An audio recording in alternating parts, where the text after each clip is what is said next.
Good evening and welcome to the news live on Rupavahini Channel I. I'm Sharon Masquerino. Good evening indeed. I'm Charity Milupurarachi, and now let's move on to the headlines for tonight's news. The Department of Coast Conservation emphasizes that the situation observed around the Mount Lavinia beach is natural. The Elections Commission states that it is prepared to hold the general election once a final determination on the legal aspects is pronounced. The order deciding on whether or not the petition challenging the dissolution of Parliament and the holding of the general elections will be taken up for examination will be given tomorrow. The President and the Prime Minister instructs the relevant officials to urgently take measures on dengue prevention. The Attorney General orders for a warrant to be obtained for the arrest of the former Valikada OIC in connection with the motor accident case involving former Minister Patali Champika Ranavaka. As protests intensify in the US, President Trump retreats into an underground bunker. On to those and other stories in detail now, and starting off with local stories. The Department of Coast Conservation emphasizes that it is a natural situation that is being observed around the conserved Mount Lavinia beach. The department officials have provided clarifications with regard to content circulation on social media, alleging that the coast conservation project has failed. Over the past 10 years, severe erosion was observed at several occasions along the western coast of the island. Coast conservation in these areas commenced upon cabinet approval received in this regard on the 8th of May last year. Thereby, it was decided to conserve the Calido beach at Kaludura, the Ratmala and Agulana beach and the Mount Lavinia beach. The procurement process of the purpose was completed on the 14th of January, whilst the total sum set aside for the project was 890 billion rupees. The project was launched on the 29th of February and was completed on the 22nd of April, at which sea sand and the deep sea areas was filled into the coast areas suffering sea erosion. The Department of Coast Conservation emphasizes that the process was implemented according to an internationally accepted method. Officials at the Coast Conservation Department state that although the conservation coast have an eroded appearance, it is a normal situation.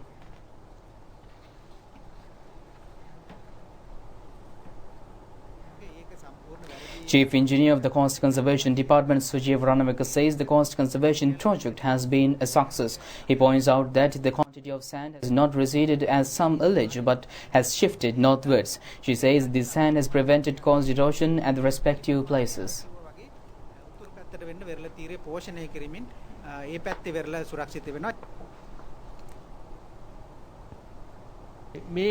Director General of the Coast Conservation Department, Prabhat Chandrakirti, says although some allege that 890 million rupees has been washed to the sea, only 110 million rupees has been spent on the Mount Lavinia beach. He says that monies have not gone waste as the filled sand is conserved the coast towards the north of the beach. Chairman of the Elections Commission, Mahinda Deshapriya, says the decision on the date of the general election will be taken after the court pronounces its verdict. Chairman of the Elections Commission, Mahinda Deshapriya, says the Elections Commission has no necessity to continuously postpone the election. He explains that if there is no legal obstruction, the election can be held as they have received health guidelines on how the election needs to be held. He further stated that they anticipate a period of 60 to 70 days that will be needed to hold the election. He reiterated that the Elections Commission has absolutely no necessity to postpone the election. Today is World Voters' Day. This day emphasizes on the importance of voters registering in the electoral register.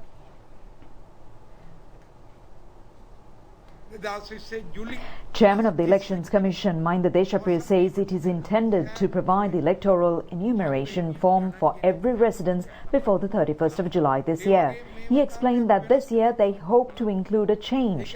Thereby, the names of the new voters will be added, whilst the names that need to be removed will be deleted in order to revise the electoral register. The chairman of the Elections Commission also stated that the theme of this year's Voters' Day is Defeat for COVID-19, Democracy for the People. Due to the spread of the COVID-19 epidemic, a program was not organized to mark annual Voters' Day. Chairman of the Elections Commission says initiating amendments to the electoral register to be revised will be effected from today. And meanwhile, the Supreme Court has notified that the order will be declared at 3 p.m. tomorrow, deciding on whether or not the fundamental rights petitions challenging the Gazette notification on the dissolution of the Parliament and the holding of the general elections will be taken up for examination. The petitions were headed before a 5-judge bench comprising Chief Justice Jayanta Jayasuriya, Justice Bhuwana Kaluvihara, Sisidra Abru, Priyantha Jayawardena and Vijit Malalgoda. Submissions pertaining to the petitions were taken up over the past 10 days. President's Counsel M.A. Sumandiran presented submissions on behalf of the petitioners today. President's Counsel M.A. Sumandiran pointed out that the Supreme Court is not under obligation to consider as to whether or not the government has successfully controlled the COVID-19 spread, but only needs to consider as to whether the rule of law has been preserved within the accepted legal framework. President's Counsel Sumandiran further stated that when all points are taken into consideration, it is evident that an aspect of legality can be affirmed. Therefore, he called on the court to grant leave for the petitions to be taken up for examination and an issue interim order granting relief to the petitioners. Thereafter, appearing on behalf of the Elections Commission, President's Counsel Salih Peiris presented details before the court. In his submissions, he stated that he rejects the allegations put forward by the intervenient petitions and the Attorney General, stating that his client, the Elections Commission, is deliberately delaying the holding of the election. He pointed out that the Elections Commission postponed the election after discussing with the health authorities in March. The President's Counsel pointed out that although the Director General of Health Services, Consultant Dr. Anil Jaisinha, has sent a letter to the President stating that the election process can be initiated given the present situation, a set of guidelines in this regard is still being complied. Thereby, President's Counsel Salih Peiris pointed out that based on this situation, a period of 9 to 11 weeks is needed to hold the election. The President's Counsel also noted that although there are alternative views between the Elections Commission and its member Ratnajeevan Hole, such points of on view are not an obstruction to the functioning of the Commission. President's Counsel Salih Peiris called on the court that no order can be declared against the Election Commission, as the Election Commission has postponed the election in accordance with the law.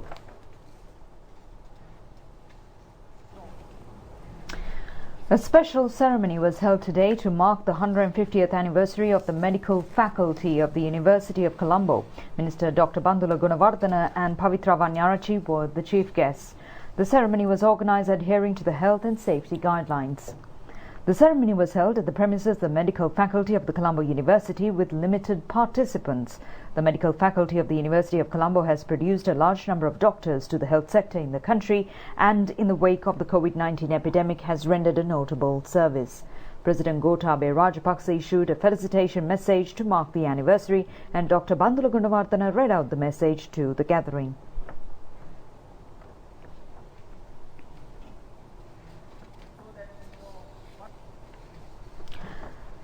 Dr. Bandula Gunawardena noted that the past pupils of this faculty have rendered their service in many significant ways. The minister particularly noted the service rendered during the tsunami disaster and the prevailing COVID-19 epidemic and spread of dengue.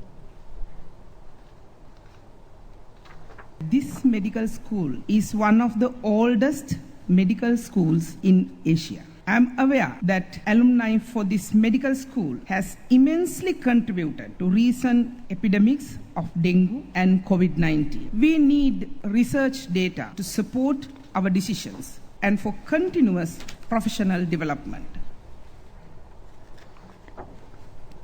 The event was also attended by Secretary to the Ministry of Health Sanjeeva Munasinghe, Secretary to the Ministry of Higher Education Anuradha Dissanayake, Director General of the Health Services Consultant Dr. Anil Jaisinha, Chairman of the University Grants Commission Professor Sampath Amarathunga, Vice Chancellor of the University of Colombo Professor Chandrika Vijayaratna and Chairman of the Sri Lanka Rupavahini Corporation Dr. Nihal Jayathilaka, who is a past student of the Colombo Medical Faculty, also joined in. A sapling was also planted in the university premises to mark the anniversary.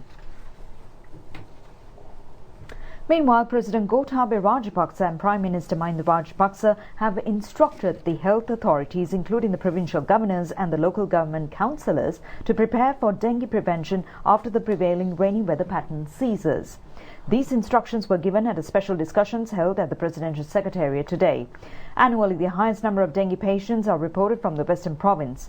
At the discussion, it was emphasized that in order to prevent those arriving in the province from leaving as dengue vectors, dengue control measures should be implemented, giving prominence to the Western Province. The health authorities pointed out that in comparison to last year, a reduction of dengue cases has been observed within the first quarter of this year. They cited the reason for this development being the systematic disposal of garbage and as a result of the public keeping their environs clean due to being at home during the curfew period.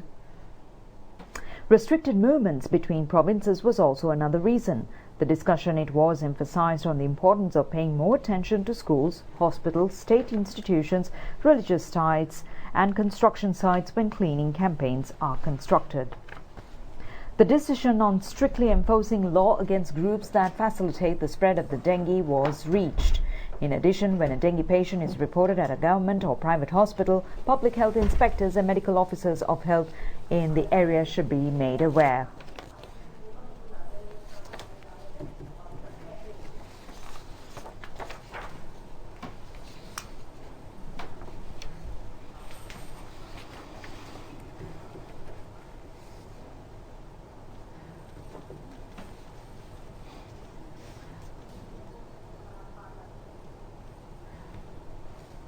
President Gotabaya Rajapaksa stated that the environmental police needs to be more active in this regard, as it is they who carried out the legal task with the public health inspectors and thereby the task was properly implemented.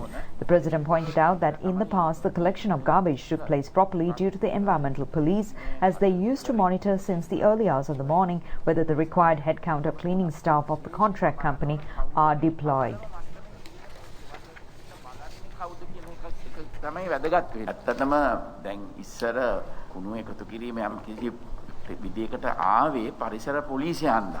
ඒගොල්ලෝ උදේ 5ට ගිහිල්ලා බලනවා contract එක දීලා තියෙනවා නම් ඒ පාරට 25ක් එන්න ඕන නම් 25ම ඇවිල්ලාද කියලා බලනවා. ඉතින් බලලා ඒ විස්තරය යවනවා කමිෂනර්ට. නැත්තම් ඒකේ ඒ පඩිය ගෙවන්නේ නැහැ. කොන්ට්‍රැක්ට් එකෙන් කපනවා.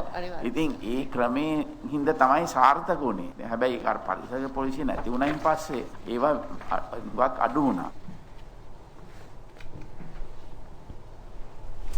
With corporate and individual donations and direct deposits, Itukama COVID-19 Healthcare and Social Security Fund balance has now surpassed 1,217 billion rupees. The chief incumbent of the Somavati Rajamahavihara, Venerable Dr. Pahamune Sri Sumangala Naikathera, has donated 500,000 rupees to the fund, and the cheque for the sum was handed over to the President Gotabaya Rajapaksa during his recent visit to the sacred Somavati temple premises. The Parents Association of the Medical Students in Nepal has donated 1.2 million rupees to the fund, and the cheque for the sum was handed over to the President by Prime Minister Mahinda Rajapaksa. Colombo Municipal Council employees have donated over 1.2 million rupees to the fund. Mayor of the Colombo Municipal Council, Rosi Senanaika, handed over the cheque for the sum to the President Rajapaksa at the Presidential Secretariat today. The other donations made to the fund include 50,000 rupees by Secretary of the National Surveillance Commission, Chandrani Senaratne, 25,000 rupees by Secretary to the Ministry of Justice, Ms. S.M. Mohammed, 50,000 rupees by Secretary to the Ministry of Tourism and Aviation, MSSS Fernando, 1 million rupees by LHP Sena and Company Private Limited, and over 180,000 rupees by the staff of the Ministry of Urban Development, Water Supply and Housing Facilities. The fund's balance has now surpassed 1,217 million rupees. Local as well as foreign donations have made their contributions to the fund. Deposits can be made through checks, telegraph transfers via www.itukama.lk or by dialing #207#. More information in this regard can be obtained by calling the following numbers: 076 070 0700, 0112 320 880 or 0112 354 340 or 0112 424 012. Chairman of the Avantgarde company, Nishanka Senadipati, revealed today before the Presidential Commission appointed to hear complaints on political revenge on how the leaders of the good governance regime took political revenge from him to achieve their political motives. Recording evidence before the Commission for the second day, the chairman of the Avantgarde stated that for Avantgarde to be freed from all litigations through a secretary of Dr. Rajitha Senaratne, he was influenced to make a statement that former Defence Secretary and incumbent President Gotabaya Rajapaksa had paid him monies. The Avantgarde chairman further stated that the secretary in question also said the political revenge against him would be stopped if he assists to imprison incumbent President Gotabaya Rajapaksa. However, he refused. Avantgarde chairman Senadipati also stated that in 2015, 2 officials of the Bribery Commission conducted an inquiry in a legal manner. However, upon the influence of Dr. Rajitha Senaratne, later a second inquiry was initiated. The Avantgarde chairman stated that later on, the then Director General of the Commission to inquire into allegations of bribery or corruption, Dilrukshi Wickramasinghe telephoned him and apologized. The voice recording in this regard was played before the Commission. And this year, the State Poson Festival will be held at the sacred site of the historic Mihintale Rajamahaviharaya. Preparations for Poson are underway these days. The State Poson Festival will be held on the 4th and 5th of this month. Chief Incumbent Venerable Valavahanguna Vivedahmaratana Therov says religious observances will be conducted whilst adhering to quarantine regulations. Several religious programs have been organized centered around the Mihintale sacred site to mark Pasan Full Moon Poi Day this year, which marks the 2328th year since the advent of Arhat Mahinda to the island. The Chief Incumbent further stated the celebrations will also include the planting of saplings and the issuing of a commemorative stamp. The Attorney General has ordered that the former OIC of the Valikada police station be arrested in connection with the motor accident case concerning former Minister Partali Champikaranawaka. This is due to false evidence being presented. In 2016, allegations were levelled at then Minister Partali Champikaranawaka involving a motor accident in Rajagiriya in which a youth by the name of Sandeep Sampath sustained severe injuries. The Attorney General has ordered for a warrant to be obtained for the arrest of the former Valikada OIC Assistant Superintendent of Police Sudat Atsmadala in connection with the falsifying evidence. Coordinating Secretary to the Attorney General Senior State Counsel Nishara Jayaratne says in the investigation it has been revealed that then Valikada OIC Sudat Asmadala, who is now serves as the ASP, has committed offences and illegal acts pertaining to the investigations carried out by the Valikada police station into the motor accident involving former Minister Partali Champikaranawaka. She further stated that in the investigations it has been revealed that when 2 eyewitnesses arrived at the Valikada police station a few moments after the accident to record a statement, SP Sudat Asmadala allegedly instructed the Traffic Inspector of Police against recording these statements. Meanwhile, Kurunegala District Additional Secretary GAM Kitsiri says the free fertilizer subsidy has been granted for the farmers in the districts for Yala cultivation season. In addition, fertilizer for other crops are being issued at concessionary prices through agrarian services centres. Additional District Secretary G.A. Kitsiri inspected the fertilizer storage of the district to inquire into the process of issuing fertilizer yesterday. The district is in storage of sufficient stocks of fertilizer. Therefore, it is the responsibility of the agrarian services centres to obtain sufficient quantities of fertilizer and distribute them amongst farmers. The District Additional Secretary requests the farming community to refrain from purchasing fertilizer for high prices, as a sack of fertilizer can be purchased at a minimum price of 1,000 rupees.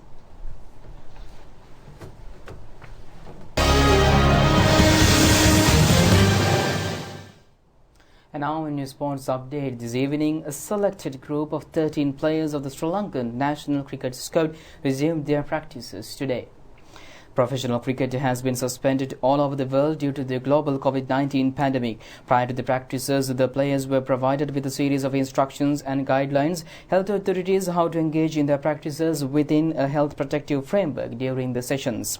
The Sri Lankan Cricket Board announced yesterday that the players who would begin train would be mainly bowlers. The team expected to participate in a 12-day residential training program which is set to begin tomorrow. The training sessions will be conducted at the SSC Stadium in Colombo.